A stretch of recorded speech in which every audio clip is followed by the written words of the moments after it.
नमस्ते भारत। मैं हूं संजीव कुमार मिश्र। आप देख रहे हैं स्पेशल न्यूज़ का स्पेशल सेगमेंट नेता विशेष।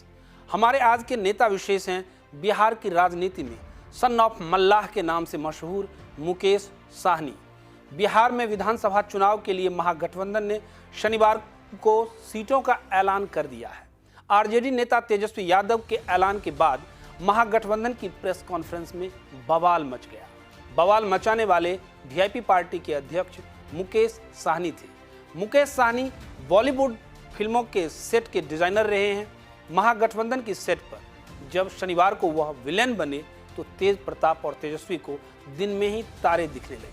आइए आपको हम बताते हैं यह सन ऑफ मल्लाह मुकेश साहनी है कौन। महागठबंधन और एनडीए दोनों ही दलों में इनकी पहुंच इतनी अच्छी कैसे है, इनकी पूरी कहानी क्या है, सब कुछ मुकेश साहनी के विषय में हम आपको बताएंगे। सबसे पहले अपडेट से शुरू करते हैं। वीआईपी पार्टी ने महागठबंधन से नाता तोड़ लिया है, लेकिन जो तरीका अपनाया वह किसी फिल्मी पटकथा से कम नहीं थी। पहले महागठबंधन के साथियों के साथ हाथ उठाकर तस्वीरें खिंचवाई, फिर तेजस्वी ने सीटों का ऐलान किया तो बवाल काट दिया। उसके बाद मुकेश साहनी सुर्खियों में आ गए हैं। मुकेश साहनी 2019 लोकसभा चुनाव से पहले महागठबंधन में शामिल हुए थे। उनके हिस्से में लोकसभा की 3 सीटें आई थी। उस वक्त सवाल उठे थे 6 माह पुरानी पार्टी को औकात से ज्यादा महागठबंधन में तवज्जो क्यों मिली। इसके पीछे की कहानी भी बहुत दिलचस्प है, क्योंकि साहनी ने पैसों के बूते बिहार की राजनीति में अपना भौकाल बनाया था। इसका अंदाजा इसी से लगा सकते हैं कि वह 2015 के विधानसभा चुनावों में तत्कालीन बीजेपी अध्यक्ष अमित शाह के साथ मंच साझा करते थे। चलिए आपको सबसे पहले बताते हैं कैसे हुई बिहार में मुकेश साहनी की एंट्री। 2013 में बिहार के अखबारों में बड़े बड़े विज्ञापन छपे थे। उस विज्ञापन में मुकेश साहनी की तस्वीर लगी हुई थी। साहनी ने खुद को उस विज्ञापन के जरिए सन ऑफ मल्लाह के रूप में प्रोजेक्ट किया था। इस विज्ञापन के सहारे साहनी की बिहार में बड़े फलक पर एंट्री हुई थी। लोग जानने के लिए बेचैन थे कि आखिर ये मुकेश साहनी हैं कौन। पता चला कि मुकेश साहनी बिहार के दरभंगा जिले के रहने वाले हैं। निषाद विकास संघ के नाम से एक संगठन भी चलाते हैं। इस विज्ञापन के बाद मुकेश साहनी का बिहार की राजनीति में पदार्पण हुआ। मुकेश अपने समाज के लोगों से मेल बढ़ाकर सियासी जमीन तलाशने लगे। मुकेश के विषय में बताया जाता है कि 19 साल की उम्र में ही उन्होंने बिहार और घर छोड़ दिया था। दरभंगा के सुपौल बाजार के निवासी मुकेश साहनी की आर्थिक स्थिति सही नहीं थी। 19 साल की उम्र में ही मुकेश काम की तलाश में दरभंगा से मुंबई चले गए थे। वहां जाकर मुकेश साहनी ने एक कॉस्मेटिक की दुकान में काम करना शुरू किया। इसी दौरान कुछ लोगों के संपर्क में आए। फिर मुकेश के दिमाग में बॉलीवुड फिल्मों के सेट डिजाइन करने का ख्याल आया। इस काम को करने के लिए मुकेश लग गए।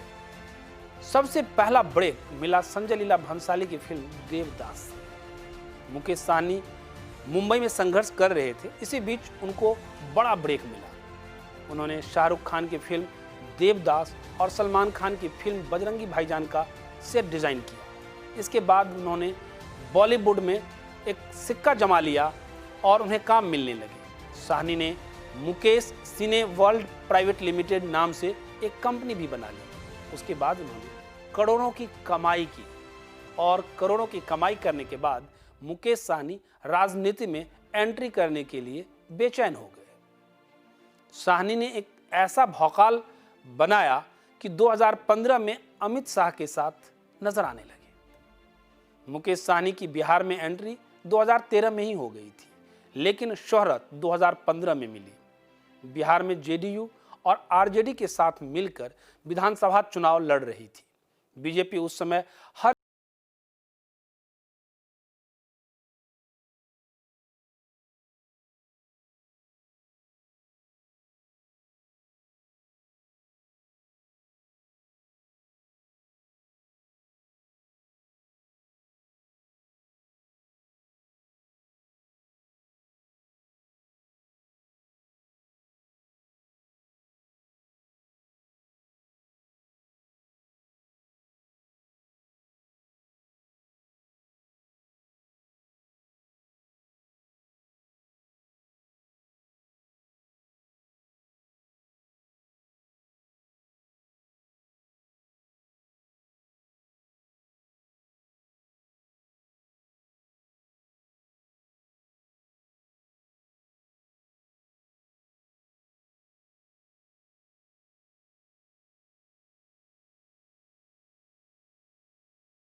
सीटें मिली, लेकिन साहनी यहाँ भी कुछ कमाल नहीं कर सके।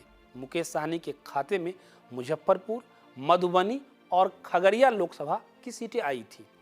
खगड़िया से मुकेश साहनी खुद मैदान में थे, लेकिन वह जीत नहीं पाए।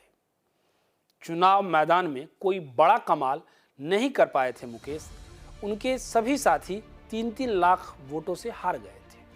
खगड़िया से एलजेपी उम्मीदवार महबूब अली कैसर से मुकेश साहनी खुद 2.5 लाख से ज़्यादा वोटों से हार गए थे। वहीं मल्लाहों के गढ़ मुजफ्फरपुर से भी साहनी के उम्मीदवार 4 लाख से ज़्यादा वोटों से चुनाव हार गए। मधुबनी में वीआईपी के उम्मीदवार 4 लाख से ज़्यादा वोट से यहाँ भी हार गए। इससे साफ हो गया कि मुकेश साहनी का इन इलाकों में जादू नहीं चल रहा है। आरजेडी का कहना है कि मुकेश साहनी ज़रूरत से ज़्यादा सीटों की डिमांड कर रहे थे।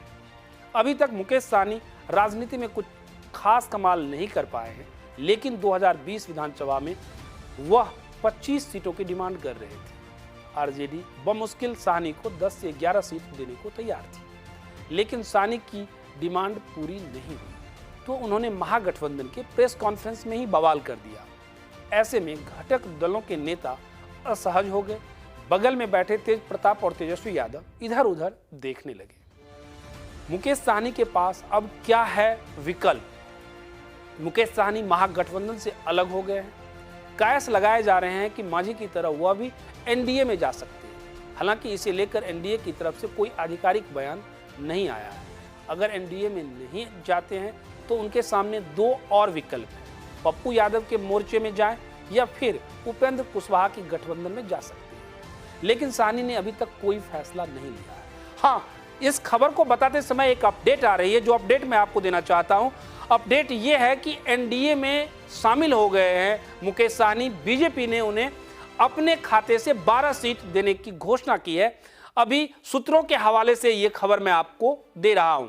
ये अभी की खबर है, अभी तुरंत की खबर है स्पेशल न्यूज़ के लिए, जो सूत्रों के हवाले से आ रही है। 12 सीट मुकेश साहनी को बीजेपी ने अपने 121 सीटों में से देने का ऐलान किया है। ये सूत्रों के हवाले से मैं इस वक्त आपको बता रहा हूं। अभी के लिए बस इतना ही। स्पेशल न्यूज़ के अगले सेगमेंट में किसी और नेता के साथ हम हाजिर होंगे, नेता विशेष में। तब तक के लिए दीजिएगा इजाज़त। स्वस्थ रहिए, अपना और अपनों का ख्याल रखिए। जय हिंद।